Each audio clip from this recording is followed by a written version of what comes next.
everybody, what's up and welcome back to today's video guys. And today guys, I will be showing you how you group objects in your Google Slides presentation.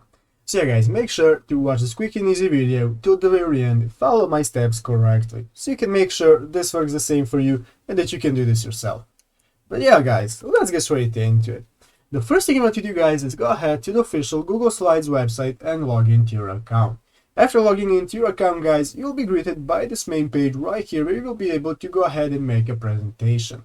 So you can see here guys, I have already created a presentation right here. Here I have some slides with some text on them, I have a table and so on. So guys, you can see on my first slide, I have a group of objects right here. I have some shapes, and let's say that because they are in group, that I want to group them so that when I move one shape, that all the shapes will move at once. So how do you do that guys? Well, it's very easy, and I'm going to be showing you right now how to do it. You only need a couple of steps.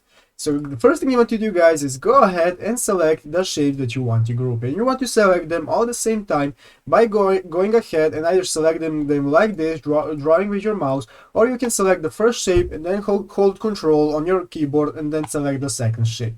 So you can see here guys, now the shapes have been selected as two at the same time. So what you want to do guys right now is go ahead and right click on the shapes right here when they are selected. After clicking that guys, you want to go ahead and find this option in this new drop down menu. You want to go ahead and find the group option right here. So go ahead and find group guys and go ahead and click on group. And as you can see here guys, now we can successfully group the shapes and they will always go together no matter where we put them. So yeah guys, that's how you do it. I hope this video was helpful. If it was, make sure to leave a like and subscribe to the channel. So yeah, guys, thank you for watching, take care and bye.